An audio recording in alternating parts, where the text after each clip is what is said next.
Hello, cosmic beings. Welcome to Being Cosmic. If this is your first time here, welcome. If you're returning, welcome back. I'm so glad that each and every one of you is here. So quick housekeeping. I do have my personal readings up for sale on the community page. So if you're interested in those, go ahead and check those out. And then I would also like to say thank you for your donations. They really do help out the channel. So with that aside, I think that's all the housekeeping. Yep. Okay. All right. So we're going to do a collective message today. I'm using the Dreamweaver's Oracle by Colette Baron-Reid. So I'm going to take a step aside, let spirit pass through. Try that again. Okay. All right, spirit, what does the collective need to know today? I hope you all are doing well.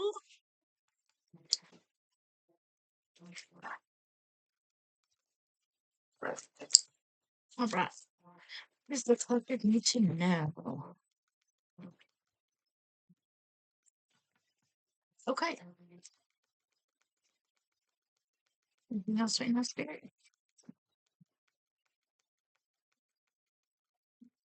Okay. All right. So the first one that came out is number 8. So that could be a synchronicity for somebody. 8 is also my number of abundance. So there could definitely be some abundance headed in. Um, so just be open and receptive to that. There is a dragonfly on this card, and it says, "Could it be a dragonfly?" So I'll show you the artwork there. Hopefully you can see it. Okay, so the meaning of this card is seeing the meaning beyond the illusion of perception. Signs from the universe are all around, recognizing the outer world as a living oracle, paying attention to the signs.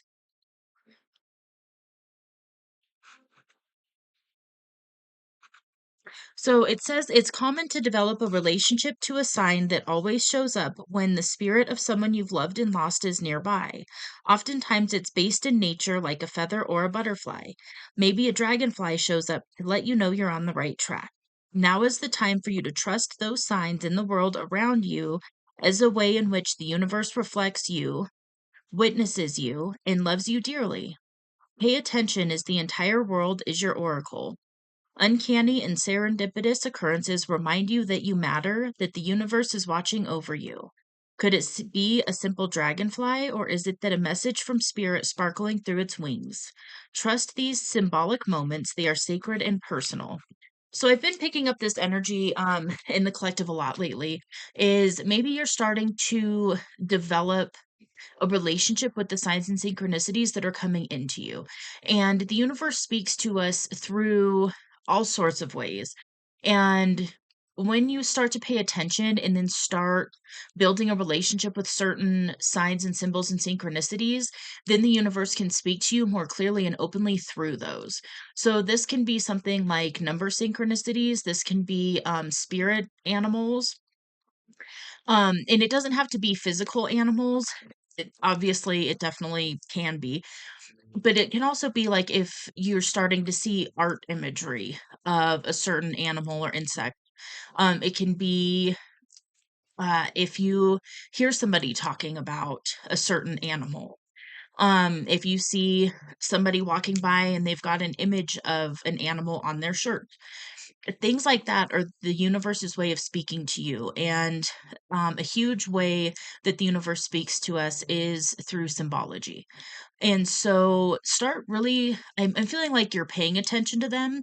And I think this is also a nudge and just a little reminder to keep doing that. And again, I'm a big fan of pen to paper journaling, writing things down. If you start a symbolism journal for yourself where you record different signs and synchronicities and symbols that come in, and then put a little note. Maybe you were thinking of somebody in particular and then you saw like this, like a dragonfly. Or maybe you were just having like a down day and then you saw a symbol of a bear. Um, maybe, bears are oftentimes associated with healing. And so, that could be something where you feel like maybe you're getting sick and then you see a bear, and then that's symbolizing to you and adding confirmation that you're being called to look into different healing modalities. Some, stuff like that. And definitely number synchronicities definitely fall into this as well. And you can always like look up number synchronicities as well. A good search is you can either do, like, let's say it's 1111. You can search 1111 spirit number meaning, angel number meaning, or just 1111 meaning. I don't know what that one would pull up, but if you um search that in like Google or, whatever you use, it will pull up different messages, and then you'll start to develop a relationship with those numbers. And so there's general energies behind those numbers, and then also once you start building a relationship with those numbers, they'll start meaning different things to you. Here's an example. One of the readers that I watch, she finds that the number 4 means conflict. For me, when I first started seeing 444 all the time, and then when I researched it, what stuck with me was it's a message that the angels are nearby and they're listening and guiding and helping. And so that's just an example of how you'll start to develop a personal relationship with these signs and synchronicities. And then it's a way for the universe to talk to you and confirm things to you on a more frequent basis. And what else? Number synchronicities.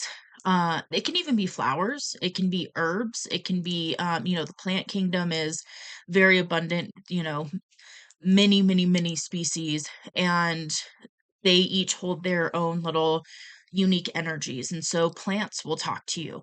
Maybe you start seeing images of carnivorous plants, or trees. Uh, that's, coniferous is, they're trees that don't lose their leaves in the winter. So your evergreens, um, conifers, those types of things. But this is just an example. Another one that's is very common to speak to you is also crystals. And so that's another one. If all of a sudden you've been working on healing something in your life, and then you've overheard somebody talking about like a black tourmaline, and then you see a black tourmaline on a video, and then you hear a reader talking about black tourmaline, and that might be a sign to start working with black tourmaline. One more thing that I was just guided to share with you is it's my 3 times rule. And so feel free to, adopt this in your own life. One time, if you hear it, it will kind of be like, oh, okay. Like the black tourmaline, for instance, like, oh, what is that? Oh, it's a crystal. Okay, cool. Then the second time somebody says it, or you come across it in some way, it really rings that bell of like, oh, I was just, I just learned about what that is. And then that third time when you hear it, that's really spirit talking to you and confirming that that is definitely for you at this time. So keep that in mind too. If you hear something 3 times in a day, a week, just a short period of time, that's oftentimes another way that the universe will try and get your attention and be like, "Hey, here's something that would really help you in this phase of your journey right now." Okay. So, oh, there was 3 cards that came out. All right, so the next card that came out is number 2, and it's Let the Fire Dragons Sleep. Huh, I don't know if I've seen this one. Okay. The message of this card is, make sure you can see the imagery, a warning to stay out of drama, respecting the consequences of possible dangerous outcomes, dealing with contrary people. Fire dragons are powerful and uncontrollable. By their very nature, they can cause destruction and damage that can take a long time to heal from. These creatures like their rest. They don't like to be awakened by a stranger. When this card arrives, it's a gentle warning that whatever situation or person is inviting you to dance with anger, jealousy, or resentment must be avoided. This is not the time for battle or even engaging in argument because there is no underlying strategy or logic to the situation at hand. You will cause yourself and others unnecessary suffering if you take this on because you're sure to lose. Do not let anyone or any situation provoke you. Know the situation is rooted in a deep, unhealed wound, one either inflicted by you or projected onto you. The situation cannot be healed through this expression, for it could become an indulgence and misuse of power. That said, the fire dragons are not your enemy. They arrive to warn you when you are about to make a choice that could potentially hurt you. Be thankful for this. You could say no and choose to move away from the danger to higher ground. Have a sense of humor now, for laughter tickles the fire dragons, lulling them to their rest. So let the fire dragons sleep, content and curled up in their cave. You will be so glad you did. Your weaving must remain true to the patterns you want to see more of in the stories of your journey to be proud of. If you keep to the road of your destiny and your eyes on the prize, holding space for your unique gifts, your light will be a beacon of hope for us all. Okay, so this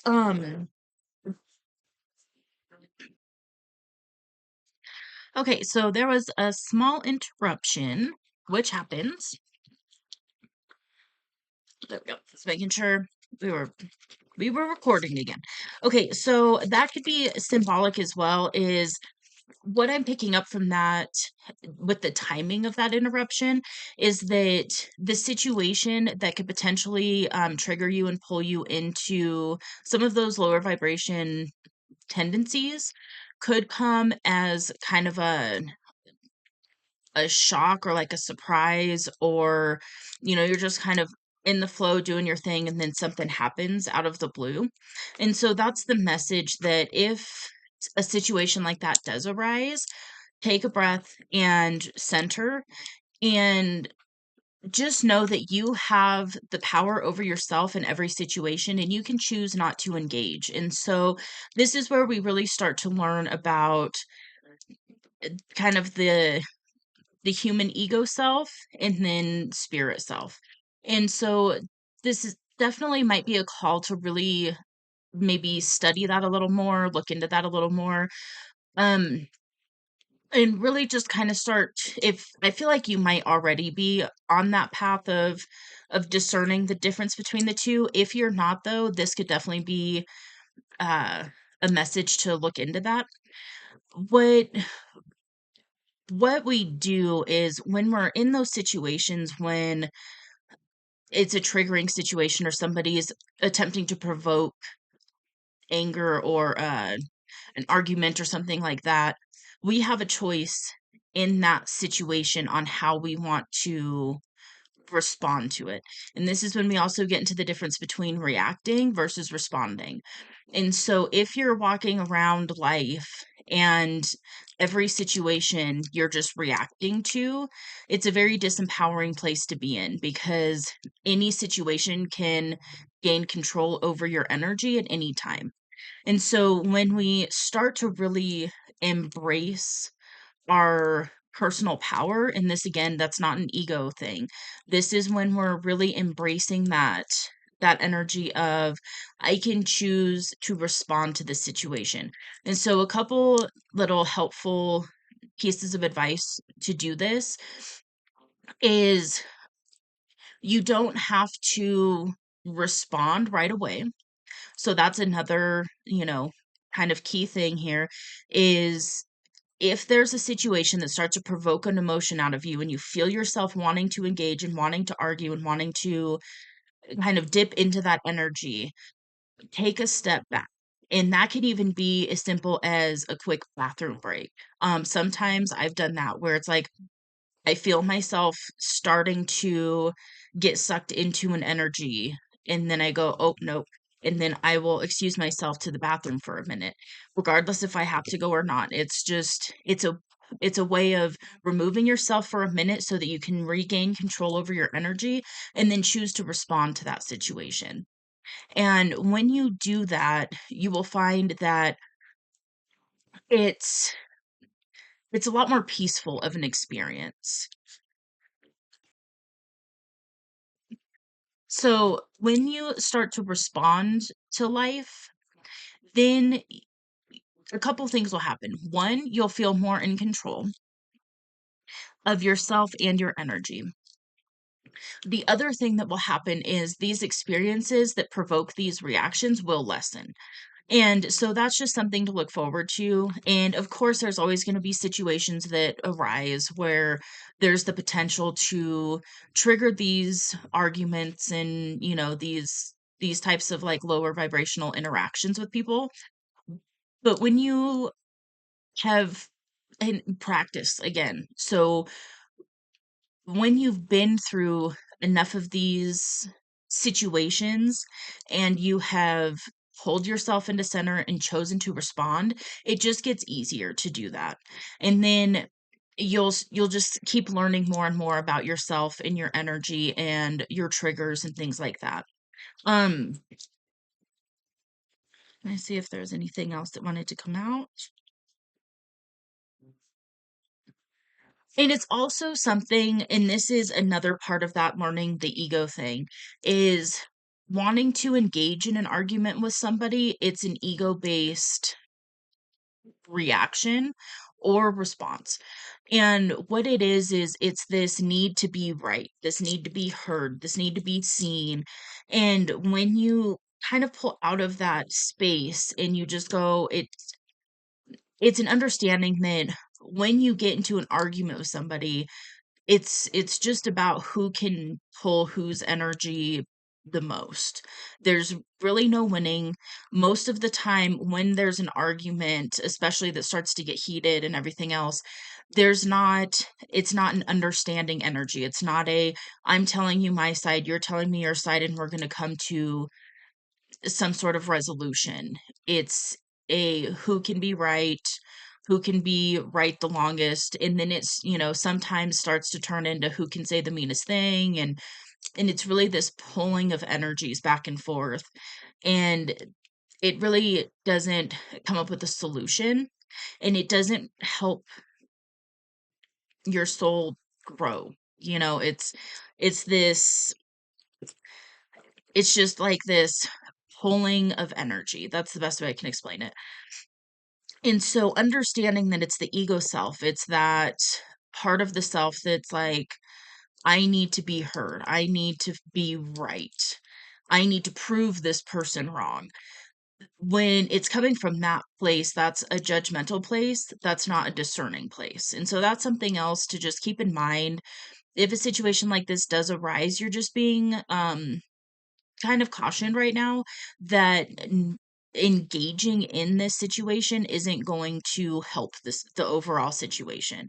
So sometimes it's best to just not engage, and if the other person looks right in the moment or whatever, ultimately you can remove your energy from that interaction, and then you can be proud of yourself for not engaging and not lowering your energy and your vibration and taking away from your inner peace simply to try and appear to be right, basically.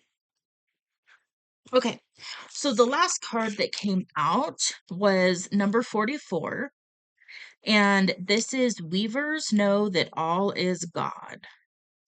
Okay, let's see here. Okay, I'll show you the imagery. Here we go. I think you can see it. Okay, there we go. The conscious universe is the source of supply. Spirit is fundamental to life. The mystical is the primary reality. The weavers know that all is God. Do you?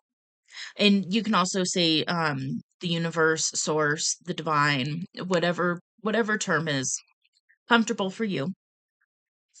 This is a profound magical time in your life, and it's important that you recognize your relationship with your higher power as essential and primary. Consider all the gifts of your very existence. When you breathe, ask yourself who is breathing you. What force moves through you, animating you and those you love?